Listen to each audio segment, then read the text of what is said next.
3년 전 사업가이자 한 가정의 가장인 40대 남성 김 씨는 불의의 교통사고를 당해 식물인간 상태에 빠지고 맙니다. 그 후 아내는 남편 대신 회사 경영을 도맡았고 시골에 계신 부모님이 올라오셔서 병원에 있는 김 씨의 곁을 지키고 계신데요. 온 가족이 한마음 한뜻으로 김 씨가 깨어나길 바랐지만 김 씨는 여전히 의식불명 상태입니다.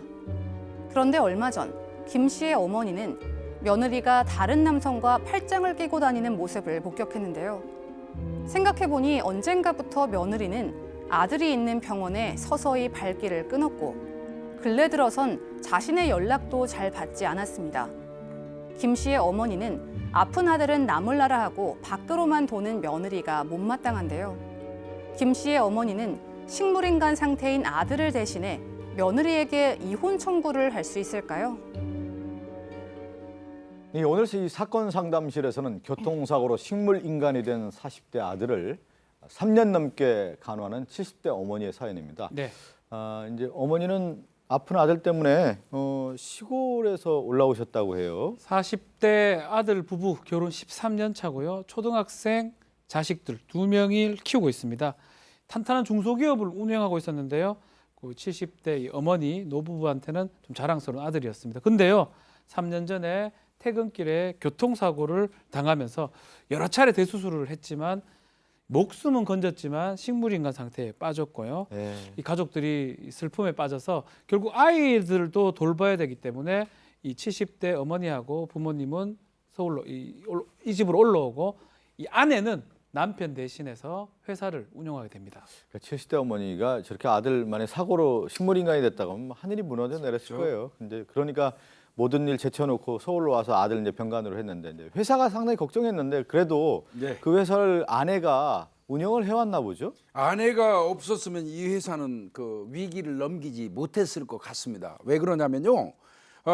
애초부터 아내하고 이 며느리죠. 이 남편하고 며느리 이 두 사람이 함께 회사에서 일을 했는데 남자 같은 경우는 주로 영업이라든지 이제 어떤 그 연구 개발 같은 데 매진하고 아내 되시는 분은 애들이 둘이나 있으니까 이제 이 서무 좀 봐주면서 서포트하는 형태로 회사를 운영을 한 것 같아요. 예. 그런데 이렇게 이제 사고가 나가지고 식물인간이 됐다고 그러니까 참 사람이라는 게 매정하거든요. 거래처에서는 이제 갑자기 그 사람 이제 식물인간 됐대. 뭐 계속 거래할 수 있겠어? 뭐 이러면서 소문이 나기 시작했고요. 또 회사 직원들도 이제 우왕좌왕하면서 핵심 인력들이 자꾸 빠져나가는 거예요. 예. 그러면 이 회사는 이제 무너질 수 있었던 거예요. 그러니까 아내 되시는 분이 남편의 병간호를 시부모님한테 딱 맡겨놓고 본인이 아주 이 회사에 들어가서 본격적으로 회사를 살리는 데 전념한 겁니다. 그 바람에 회사는 위기를 모면하게 됩니다. 회사 이제 아내가 맡아서 일을 하면서 이제 위기를 극복을 했는데 자 그러다 보니까 사실 이제 병원에 누워 있는 이제 남편을 간호도 해야 되고 찾아가야 되는데 회사 일 때문이었는지 이 며느리가 남편 그 병원에 가는 횟수가 점점 줄었다고 합니다. 회사 일 때문은 아니었던 것 같습니다. 처음에는 회사 일을 아무리 바빠도 주말에는 와서 보고 뭐 낮에는 일을 한다면 밤에 간간히 와서 보고 식물인간 상태에 있다 보니까 사실은 가서 대화를 할 수도 없는 상태이기 때문에 기간이 길어질수록 지치는 건 맞아요. 게다가 이 남편이 식물인간 상태에서 나아질 희망이 있느냐? 희망이 거의 없는 상태고 병원에서도 살아날 확률을 굳이 따진다면 1%라고 했다는 말은 가망 없습니다라는 말이거든요. 0이라고 할 수 없으니까 이제 1이라고 한 건데 사실 희망이 없는 사람을 이렇게 간호하는 게 쉽지는 않습니다. 하지만 며느리는 처음에는 병원에 자주 찾아왔어요. 근데 어느 날부터 병원을 안 오기 시작합니다. 시어머니가 그냥 뭐 그러려니 뭐 그래 긴 병에 효자 없다고 긴 병에 지쳤겠지 생각을 했는데 어느 날 바깥에서 회사 근처에서 이 며느리가 다른 남자의 팔짱을 끼고 걸어가는 모습을 보게 됩니다. 충격을 받았어요. 그렇지만 속으로는 한편으로는 3년이나 희망도 없는 식물인간 남편을 옆에 지켜봤으면 며느리도 힘들었겠지, 지쳤겠지라는 생각은 듭니다. 그렇더라도 또 한편에서는 아들이 아직 사망한 것도 아니고 숨쉬고 있는 상황인데 아들을 나몰라라 하고 밖으로만 놔두고 병원에 오지도 않는 이 부분에서도 시부모님은 한편으로는 굉장히 서운한 마음이 듭니다. 네. 그러니까 이제 어느 날 이제 며느리는 이제 불렀어요 어머니가. 그래서 이제 사실관계 이제 외도를 하느냐 이제 추궁을 했는데 며느리는 뭐 긍정도 부정도 하지 않았다고 하더군요. 네, 이해하는 마음은 있지만 그래도 궁금한 거 확인도 해야 되겠 예. 겸해서 이번 주 바쁘더라도 꼭 병원에 좀 들러라 이렇게 얘기를 하셨나 봐요. 그래서 이제 며느리가 딱 오니까 너 남자 만나냐? 내가 너 누가 만나고 남자 만나고 단다는 걸 들었다 이렇게 얘기를 한 거예요. 근데 며느리가 거기서 팍 얼굴을 상하면서 아니 지금 제 뒷조사까지 하십니까? 일정 제1에 신경 쓰지 마십시오라고 대꾸를 한 겁니다. 그랬으면 또 외도에 대해서 물어봤으면 얘기를 해줘야 될 텐데 했다 안 했다 말도 없다 보니까 뭐 추측이 난무해지는 거죠. 또 병상에 딱 누워있는 아들을 보다 보니까 아, 이럴 바에는 그냥 이혼하는 게 낫지 않을까라는 생각도 드셨던 네. 것 같아요. 근데 아내는 재산 때문인지 회사 때문인지 이혼을 하지 않겠다라는 의사를 밝히고 있습니다. 자, 이제 여기까지 왔는데 이제 며느리와 이제 시어머니 사이가 이제 앙금이 생겼고 예. 그런 가운데 오늘 이제 상담하신 이 시어머니가 어떤 것들을 지금 궁금해하고 있습니까? 아마 시부모님도 아까 처음에 좀 이해를 했다 그랬잖아요. 그러니까 만약에 불러서 며느리한테 물었을 때 어머니 저 좀 힘들다 보니까 이랬네요 라고 만약에 말을 했다라면 시부모님이 이렇게까지 서운하지 않았을 수도 있는데 부정도 긍정도 하지 않고 오히려 이제 화를 내니까 시부모님들 마음이 좀 선 것 같습니다. 이혼을 시켜야겠다라는 궁금증 첫 번째는요. 일단 아들이 식물인간 상태인데 아들 대신 부모가 이혼 청구를 며느리에게 할 수 있을까요? 이게 첫 번째고요. 두 번째는 재산 분할이 남아 있겠죠. 만약에 가능하다면 재산 분할 협의는 어떻게 해야 되는 겁니까? 두 번째입니다. 일단 한번 첫 번째 궁금증을 좀 풀어보도록 하죠. 지금 아들이 사고로 이제 식물인간 상태인데 어머니 입장에서 지금 사는 게 무의미하다. 그렇기 때문에 이혼하는 게 맞지 않겠느냐. 이혼을 그러니까 아들 대신 시어머니, 어머니가 대신 청구할 수 있겠느냐라는 질문이거든요. 일단 이혼을 하는 것도 당사자의 의사가 있어야 되는데 네.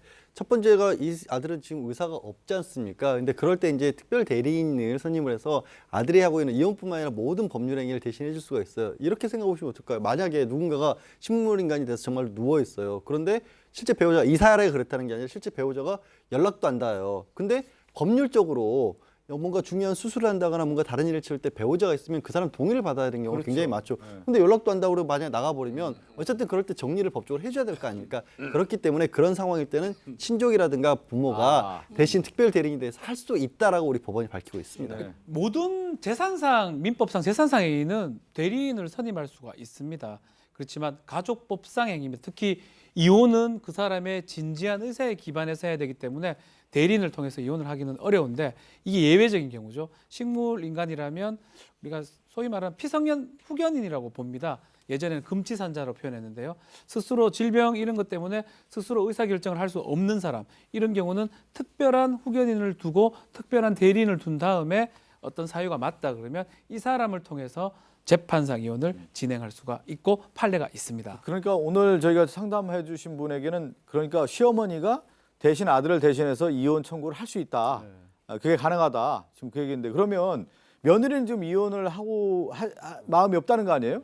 네. 법원에서 어떻게 진행이 됩니까? 우리가 이런 경우는? 이혼을 하는 방법은 우리나라는 두 개밖에 없습니다. 협의 이혼을 하거나 재판상 이혼을 하는 건데 협의 이혼을 할 생각이 지금 아내, 며느리는 없잖아요. 그렇다면 재판상 이혼을 해야 되고요. 재판상 이혼은 지금 어머니 측, 그러니까 시어머니 측에서 특별 대리인이 돼가지고 남편의 아들의 의사를 추정해서 재판을 하는 수밖에 없는데요.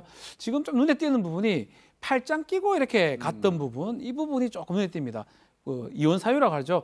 부정행위에 해당하느냐 안 하느냐 이 부분인데 실제로 사례 중에는 1회 정도 뭐 모텔 같은 데 있다가 이 시댁한테 걸리는 상황 그런 상황이 있었는데 그 사건에서 1회 정도는 좀 알 수가 없다. 뭐 지속적으로 만약에 부정행위를 했다 그러면 이혼 사유가 될 수 있지만 지속적이지 않고 1회 정도고 또 이 며느리가 이 자식이나 아니면 남편의 간호를 그렇게 소홀히 하지 않는다면 이혼은 할 수 없다라는 판례가 있는데요. 지금 이 드러난 얘기만 봤을 때는 명확하게 말씀드리긴 네. 어렵지만 이혼이 쉽진 않아 보이는 게 사실입니다. 제가 생각하기에도 지금 상황에서는 이혼 받아들여지기 어려울 것으로 보여요. 예, 그러니까 사실 이제 어르신들 입장에서는 누군가 다른 남자와 팔짱을 꼈다는 것 자체가 굉장히 거슬려 보일 수가 있지만 어떤 사연으로 그렇게 팔짱을 꼈는지도 모르잖아요. 예. 그리고 아내가 이혼을 하지 않고 대신 남편이 같이 운동하던 사업체를 운영한다는 얘기는 뭐냐면 이 시어머니 입장에서는 병원도 안 와본다고 할 수 있지만 남편의 현재 치료비라든가 자식들의 부양을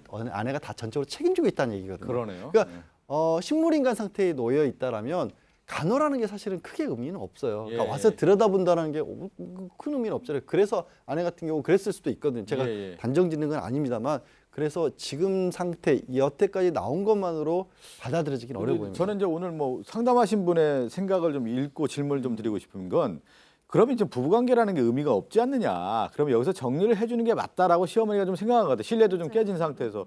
그러면 며느리 입장에서는 왜 이혼을 안 하려고 하는 이유는 뭘까요? 좀 우리가 생각해 본다고 하면 단순하게 뭐 남편의 회사를 운영하기 때문에 그럴 건지 지금 상황으로 봐서는 어느 정도 시어머니 입장에서는 정리하는 게 맞다라고 생각하는데 아내는 왜 그런 생각을 할까요? 그러면? 사실 그런 경우가 많아요. 네. 누가 보더라도 이 배우자 중에 일방이 부정행위하거나 못된 행동들을 하기 때문에 네. 상대방 입장에서 이혼을 해도 되는데 왜 안 할까?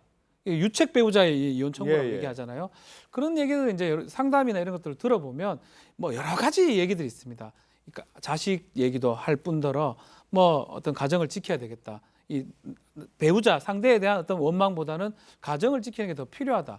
뭐 이런 얘기도 하기도 하고 이 사건도 마찬가지로 지금 상담을 했던 내용도 비록 이렇긴 하지만 이 남편이 누워 있고 식물인간 상태인데 여기서 자신이 이 가정을 깬다는 거는 예. 맞지 않다고 판단한 것 같습니다. 특히 자식들도 있는 거거든요. 그러네요. 또 그거에 또 더해서 재산 부분도 있을 수도 있습니다. 왜냐하면 예. 남편을 대신해서 이 회사를 운영하기 때문에 혹시라도 재산 분쟁이 될 수 있는 여지도 있기 때문에 안 한 걸 수도 있지만 어쨌든 간에 여러 가지 다양한 이유로 이 아내는 이혼을 거절하는 것으로 만약에 보입니다. 이제 아내가 이혼을 하겠다라고 이제 마음을 먹었다고 하면 이제 재산 분할을 하지 않겠습니까? 그런데 지금 회사가 가장 크게 재산 분할의 핵심 쟁점이 될 텐데 회사 위기를 극복한 아내에게도 상당한 몫이 있는 거 아닌가요? 또 그렇게 된다고 이미 하면 40대 정도라고 네. 한다라면 뭐 일반 가정주부의 경우도 한 절반 가량을 인정을 많이 해주지 않습니까? 예, 예. 20년 가량 됐을 것이기 때문에 게다가 이제 사업체를 운영하는 경우에는 이 사업체 자체는 보통의 전업주부 같은 경우에는 기여도가 좀 많이 떨어질 수가 있는데 이분은 거의 공동 경영을 하다시피 그러네요. 때문에 예. 상당히 많이 인정이 될 거고요. 저도 박 변호사 말에 한마디만 덧붙이자면 시어머님은 좀 서운하실 수도 있지만 입장을 바꿔놓고 이 며느리도 자기 자녀들 있잖아요. 예. 자기 자녀들이 봤었을 때 우리 아버지가 병원에 누워 있는데 예, 아직 떠난다고 우리도 하면. 어린데 떠난다는 건 그것도 못 쓸 짓이라고 볼 수 있거든요. 그러네요. 지금 얘기한 것처럼 오늘 좀 정리를 좀 해드리면, 그러니까 시어머니 생각에서 이제 이혼을 좀 했으면 하는 바람이 있는데 지금 이 상황에서 이혼 청구가 받아들이기는 상당히 어렵다. 또 그렇다고 하더라도 또 만약에 이혼했을 경우에 하더라도 공동 경영 체제 했기 때문에 그 며느리에게 재산 분할의 그 지분이 상당할 것이다. 이렇게 정리를 하면서 다음 사건으로 가겠습니다. 함께 사는 세상으로 넘어갑니다.